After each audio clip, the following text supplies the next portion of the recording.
Hello, welcome to Director's Commentary, Episode 7. This is the Hermitage, which is a place just outside Dunkeld in Burnham, which is basically between Perth and Inverness. The National Trust car park here, by the way, is ridiculously expensive. It's £3. I couldn't believe it when I seen it, but I've got to park here to make this video, so there you go. There's a big National Trust sign right there. Robbing bastards. Nah, they actually do a lot of good stuff. So the Hermitage is basically a big, massive, beautiful waterfall. Just heading through this railway tunnel here, which is pretty cool. On the way, we're going to see me walking along a branch and maybe falling off. Some woods, and of course the actual waterfall itself. So let's take a wee wander down here and see what's going on. So this is like the actual water that runs from the waterfall and actually runs into the Tay, I believe. It runs into the River Tay, which is the longest and fastest flowing river in Scotland. It's the Nile of Scotland. There's no crocodiles in it. Well, there might be, I don't know, Ken, I've never seen them. There might be alligators or snapping turtles or sea monsters or something like that. In fact, the Tay is quite near Dundee, so the chance of there being fucking sea monsters living in there.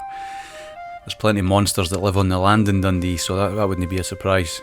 Right, so we're heading up the hill here. There's a couple of people coming along, which is quite annoying. I don't know if I've pointed this out before in any of these episodes, but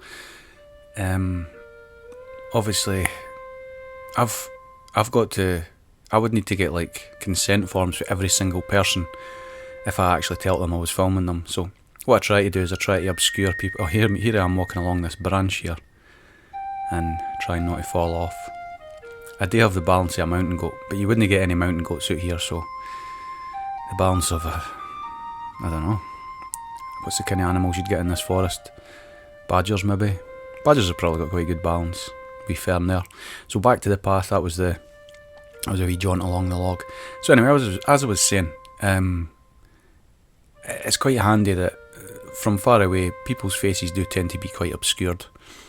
No one's actually messaged me yet saying you need to remove me from your video, but I think that's got more to do with the fact that no one actually watches these videos. I think that's probably the reason. So we're going to head down here to the boulders and shit, and water and all the things, ferns and logs and trees. I used to come up here when I was a lot younger, when I was a wee boy, with my mum and dad. They used to have a caravan in Dunkeld, and I used to love coming down to this river and to actually go paddling in it, swimming. Well, you wouldn't really swim in it, but you would paddle through it and stuff. It's great fun, brilliant. One thing I've not actually even touched on yet is the fact that this place is called the Hermitage. Now, because it's called the Hermitage, that means there must have been a hermit living here at some point. Now, a hermit is basically, as you probably know, just a guy who lives off the land and, you know, hangs about, basically. Is that Dan?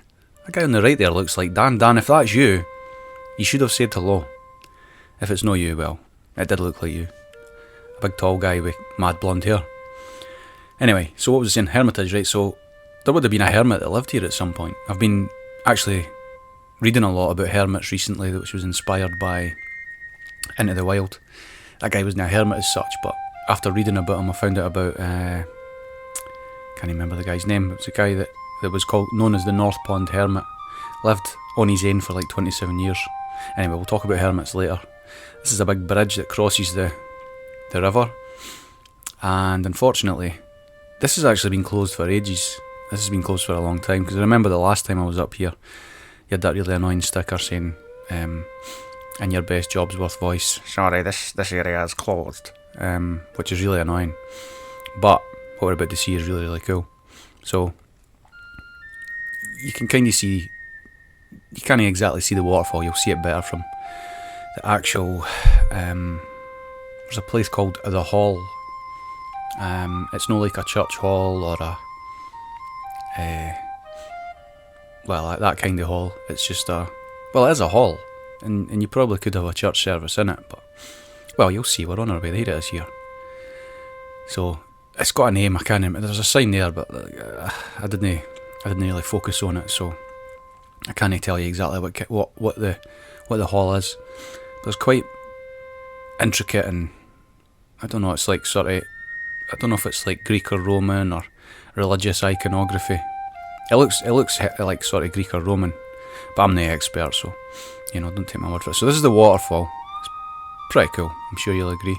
It's the waterfall at the Hermitage. I remember coming up here when I was a bairn and looking out and being really, really impressed, thinking it was super cool. Because let's be honest, it is super cool. Look at that. Imagine riding a canoe doing that bad boy. So thanks very much for listening. This is episode 7. We've been at the Hermitage. Gutted we didn't find a hermit, but hopefully in the next couple of episodes we will actually find a hermit. Thanks for listening and watching.